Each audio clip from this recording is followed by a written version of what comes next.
Un rico magnate de la aviación y su familia son acribillados a tiros en su casa. En cuanto supimos que eran 3, dijimos: oh Dios mío, nunca tenemos triples, eso es algo inaudito. El único superviviente de la familia pasa a ser el principal sospechoso. No se puede condenar a una persona por no llorar en un entierro, pero eso te da indicios de que algo no va bien. 3 años de jugar al gato y al ratón entre la policía y su sospechoso. Sabíamos que Dana estaba metido, lo sabíamos. A mí siempre me pareció del estilo de los asesinatos por codicia de los últimos yuppies de los 80, el Club de los Chicos Millonarios, los hermanos Menéndez. 3 asesinatos aparentemente sin sentido. Un chico rico y arrogante y un policía que no quería rendirse. Esta noche en Poder, Privilegio y Justicia.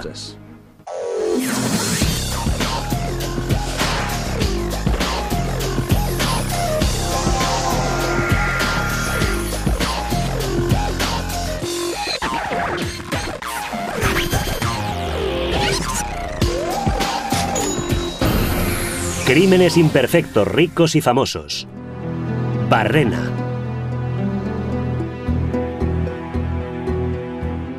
Domingo de Pascua de 1992. El millonario Dale Ewell pilotaba su bimotor Beechcraft de Pájaro Dunes en la costa de California a su casa en Fresno. Ewell había ganado millones en la industria aeronáutica en California Central. Ese día volaba a casa para reunirse con su esposa Glee y su hija Tiffany, que habían vuelto a Fresno en coche antes que él.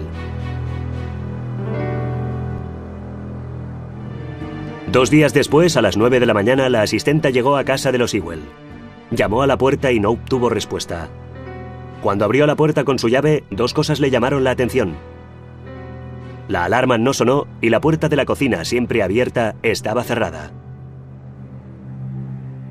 Una vez dentro, encontró los cuerpos de Dale Ewell, su esposa y su hija. En cuestión de minutos, la unidad de homicidios del sheriff del condado de Fresno acudía rápidamente al escenario. Recuerdo que subí los peldaños de delante hasta la puerta principal y eché un vistazo al rincón, hacia la cocina, donde podía verse el cuerpo de Tiffany. Y cuando lo vi, retrocedí y volví a salir.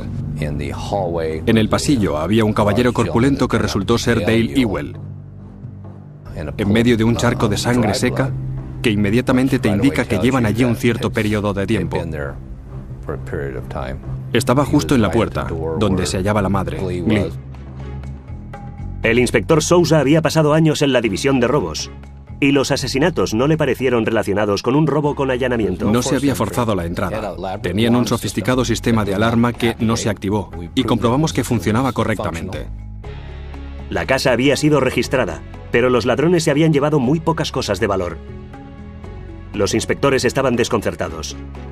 Los asesinatos parecían un golpe programado, algo que ocurriría en una ciudad más grande, no en la tranquila Fresno.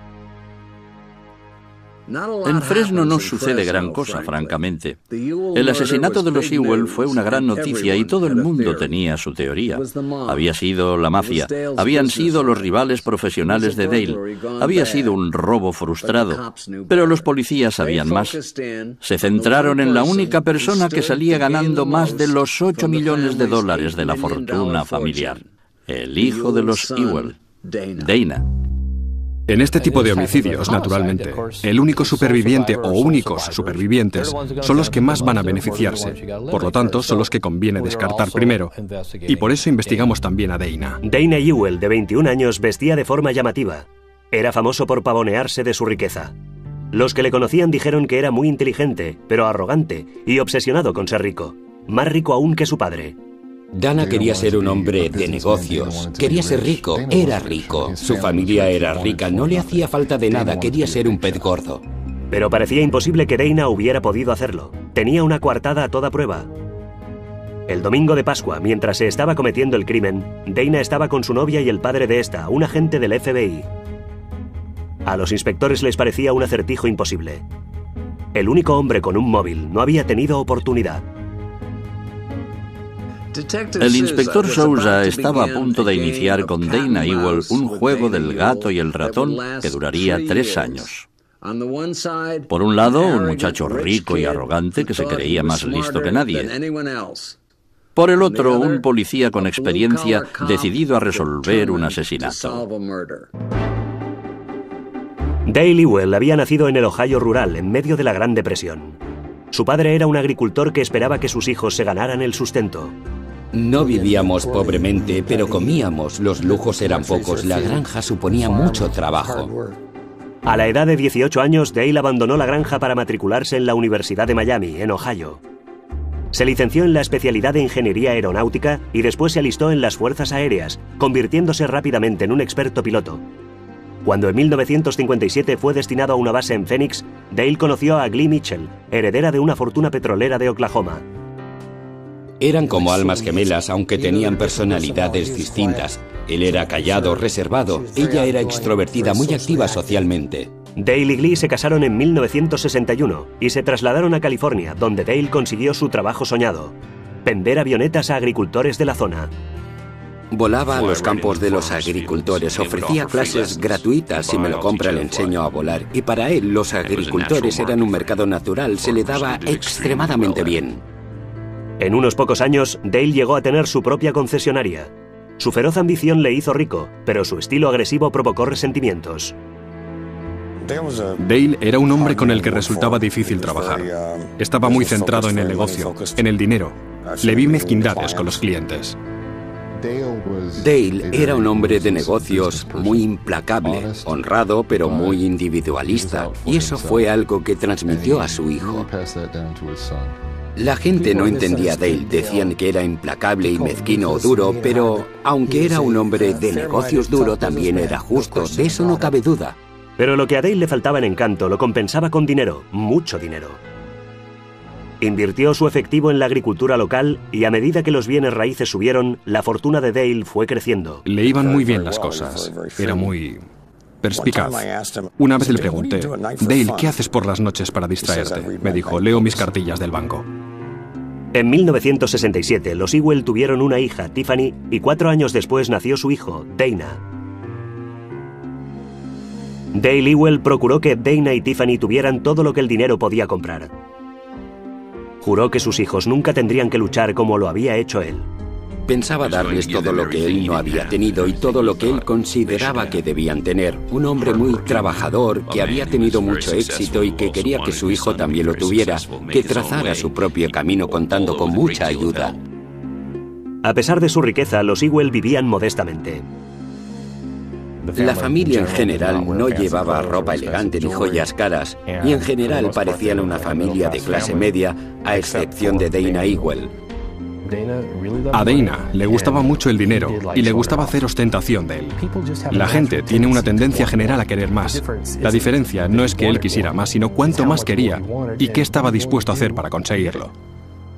Dale Ewell había cometido el error de traspasar dinero a su hijo sin inculcarle su filosofía del trabajo duro. Tanto el padre como el hijo eran hombres voluntariosos. Pero Dana quería el dinero sin tener que hacer nada para ganárselo. He visto esta historia cientos de veces y siempre acaba mal. El domingo de Pascua de 1992, el millonario Dale Ewell, su esposa Glee y su hija Tiffany fueron hallados muertos en su casa. En la tranquila área residencial de Fresno, el crimen causó gran impacto. En cuanto supimos que eran 3, dijimos: oh Dios mío, nunca tenemos triples, eso es algo inaudito. Fue algo que sencillamente no podíamos aceptar, cosas que no suceden en nuestra familia. Es algo incomprensible. El principal sospechoso era el hijo superviviente de los Ewell, Dana, de 21 años. Dana no tenía antecedentes violentos, pero tenía un buen motivo. Había entre 7 y 8 millones de motivos y la propiedad de entre 7 y 8 millones de dólares. Era evidente que Dana Ewell tenía interés por el dinero. Dana en algún momento de su vida tenía un amor precoz por el dinero. Seguramente equiparaba el dinero con el poder. Dana quería que la gente lo admirara, lo envidiara porque era rico. En secundaria, sus compañeros de clase decían que solía entregar billetes de $100 en la cafetería. Con $100 se pueden pagar muchos macarrones con queso. Le daban una asignación grande, recibía entre $500 y $600 cuando iba al instituto. Para un chico de 16, 17 años es mucho dinero. Dana poseía además ventajas que el dinero de su padre no podía comprar. Era inteligente y bien parecido. Pero a pesar de su riqueza y atractivo, Dana tenía pocos amigos en el Instituto San Joaquín Memorial. Era brillante, tenía un coeficiente intelectual de 180, demasiado inteligente, no encajaba. Ferozmente competitivo, Dana tenía que ser el primero en todo. Dana no se conformaba con sacar una A, tenía que ser la A más alta. No estaba satisfecho si no tenía la nota más alta de la clase. En su último año, a Dana lo eligieron el alumno con más probabilidades de éxito, y para Dana el éxito significaba dinero. Voy a ganar 1 millón. Voy a ganar 1.000 millones, voy a ser rico. Eso es lo que Dana decía una y otra vez. En 1989, Dana pasó a formar parte del programa de honor de la Universidad de Santa Clara, especializándose en finanzas. La obsesión de Dana de ser rico por derecho propio aumentó. Acudía a clase con trajes de Armani y corbatas de seda, y conducía hasta el campus en un Mercedes-Benz dorado. Las notas de Dana eran buenas, pero le molestaba tener que trabajar para lograrlas. Durante su segundo año copió el examen de un compañero en una clase de ética comercial. El profesor le puso una F.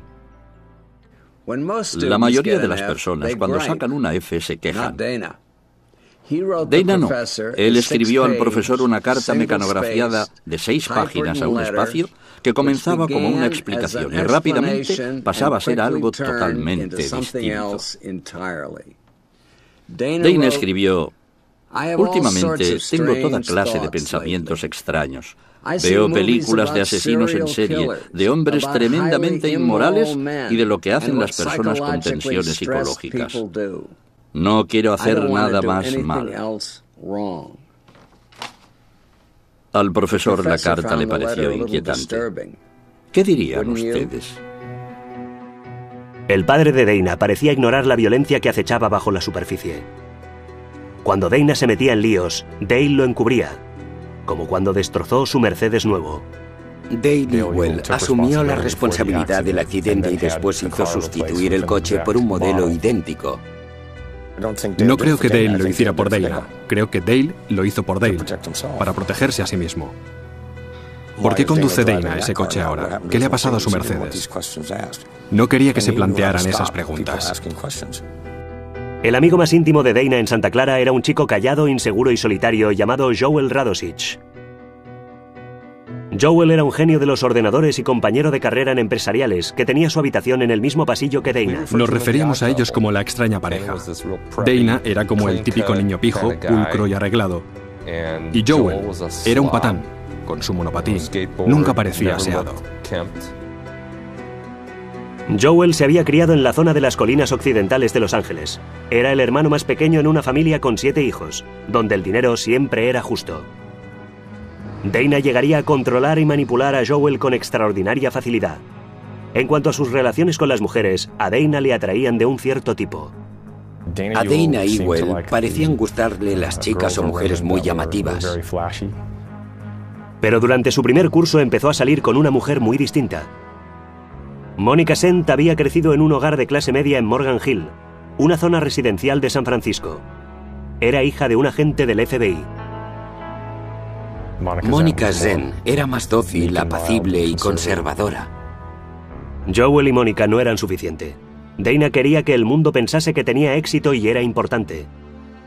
Mintió a un periodista de un periódico importante declarando que era un millonario hecho a sí mismo, que poseía una próspera concesionaria aeronáutica. El artículo fue publicado. Su padre se puso como una fiera cuando leyó lo que Dana había declarado haber conseguido, porque muchas de las cosas que aseguraba en realidad las había logrado su padre. A Dale, ese artículo en el periódico le sentó como una bofetada. Destruyó la fe que tenía en su hijo. Lo único que cabe suponer es que Dale daría a Dana un ultimátum. Te mantendremos hasta que acabes los estudios. Luego te espabilas tú solo, te largas. En la primavera de 1992, Dana y Mónica decidieron que el siguiente fin de semana, el de Pascua, sería la ocasión perfecta para reunir a las familias de ambos en la casa de los Ewell en la playa, en Pájaro Dunes. El jueves antes de Pascua, Glee y Tiffany se dirigieron en coche a la playa. Dale Ewell pilotó su avión hasta allí. Los padres de Mónica, los Zent, bajaron en coche para reunirse con los Ewell. Era la primera vez que las dos familias se reunían. Fue una velada festiva.